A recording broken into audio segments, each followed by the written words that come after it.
Opinion Nation, should we ban the N-word? Kendrick Lamar and the N-word. Where to start? Lamar is a wildly popular rap star. He just won a Pulitzer Prize in music for, quote, a virtuosic song collection unified by its vernacular authenticity and rhythmic dynamism that offers affecting vignettes capturing the complexity of modern African-American life. Wow, right? Which makes what happened on stage in Alabama even more confusing. Lamar invited a white fan up on stage. Her name is Delaney. She giddily obliged, and the two started singing Mad City, a song that includes the N-word. Delaney sang that word, the N-word, until Lamar suddenly cut off the music. Are you ready? You ready? What's your name? Delaney. Make some noise for Delaney right now.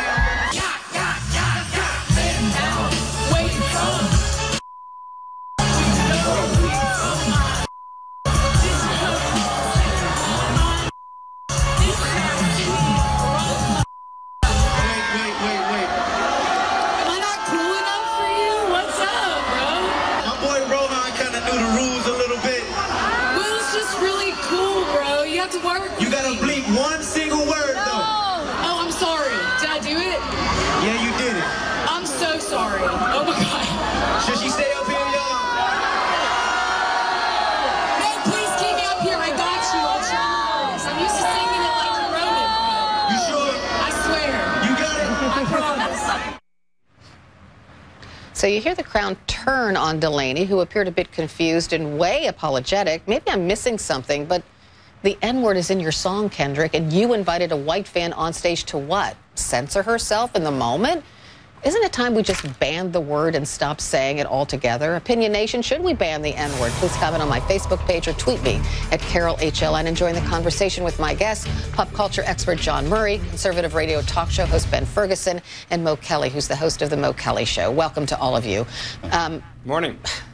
Good morning. John, I just want to start with you, and I'm putting myself in Delaney's place. I'm on stage with this man I greatly admire. I'm psyched. I'm singing with him. And all of a sudden, I sing the lyrics, and he stops, and I feel for her, John. Well, listen, I mean, she was innocent.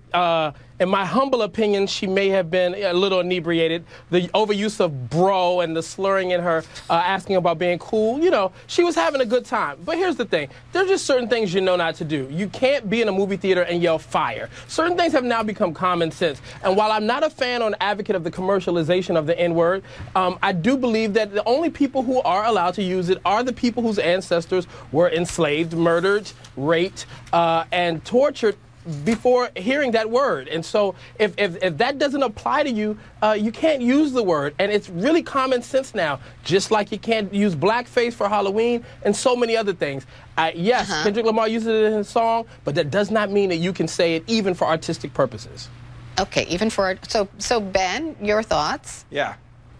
First off, Kendrick puts the word in his song.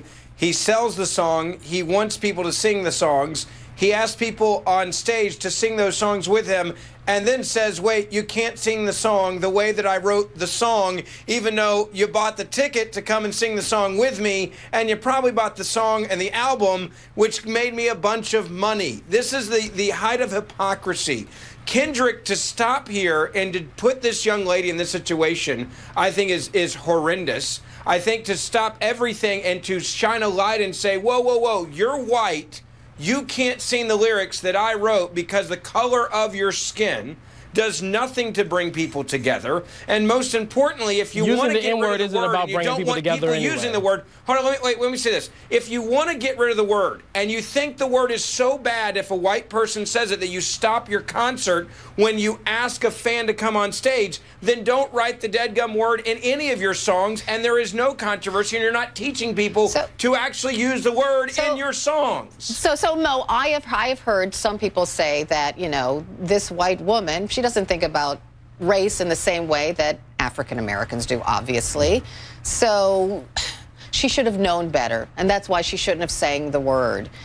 Well, to John's point, common sense ain't all that common, so I wouldn't I wouldn't rely on common sense. But beyond that, this is a distinction without a difference. If you're going to be black, you're going to be white. The word is dishonorable. The word is not deferential. The word has absolutely no place in our society. Amen. It is not redeeming in any way. I do not accept it if a black person says it to me. I don't accept it if a white person says it to me. But that makes it easier so we don't have to make this distinction. This is beyond politics. This is beyond this one concert. It has no place. We can't ban the word, but we can surely make sure that people understand the history behind the word. Okay, so Ta-Nehisi Coates, he kind of explained why African-American people still use the N-word and why white people can't say it. So I'm just going to play his explanation because I kind of sort of understood it. Let's listen.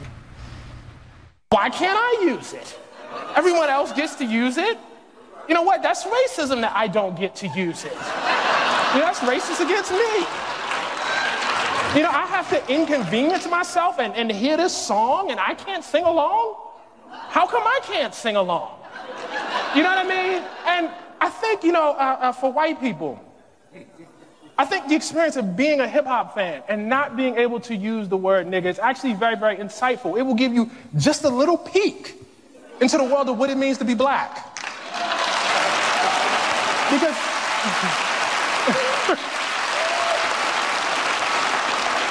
because to be black is to walk through the world and watch people doing things that you cannot do. My wife, with her girlfriend, will use the word bitch. I do not join in. I don't, you know, say, hey, I don't do that. It's normal, actually, for groups to use words that are derogatory in an ironic fashion. Why is there so much hand-wringing when black people do it? So Ben, does that clarify things for you? Again, if you have to do that much clarifying, I think it's pretty clear that the word doesn't need to be used by anyone because it's a demeaning and degrading word. I mean, Trinidad the rapper, we had this conversation a couple years ago with Don Lemon, and he was saying he referred to me as his in, and said, of course, there's no way I'm going to use that word or say it back. And I said to him as a rapper, I said, why would you refer to me as that word? And he said, well, it's in a loving way. I said, but if I said it back to you as my friend, I'm automatically a racist, which clearly tells us this word has no place in society. It shouldn't be used. It shouldn't be celebrated. There's no way to celebrate this word. And it's clear that when you stop a concert like Kendrick did, this word is a very hurtful word, demeaning, degrading, awful word that should never be used by anyone. Now, you have the right to say it. That's the point here. And yeah, because we live in a free country, right? You have a right to say horrible things, right? So I just want to mean that it should be used. I just want, right. So, John, I'll just ask you so you can clarify your position. Do you think that the N-word should be used by anyone? Listen, there's been a movement with African Americans to take back ownership of the word. And taking back ownership of the word means that we can use it within our culture and use it amongst ourselves. But the rules are that nobody else can use it. And let's be clear here. What Kendrick Lamar did to this young lady was not a public lynching. It was not the most horrendous thing. It was a PSA to all the other mainstream fans of hip-hop. The crowd turned on her and started booing her. Come on, you wouldn't want to be in that situation. He explained it to her, and the reason we're having the conversation today is so that nobody else is in her predicament. There are people that when they hear you use the word, the spirit of their ancestors rise up against you and things can become physical. They were kind and compassionate to that girl, and because of that girl, other people would be leery about using the word if you're not a person of color. I doubt it. We can go to a Kanye West concert tomorrow and they will use it and Kanye will be accepting of it.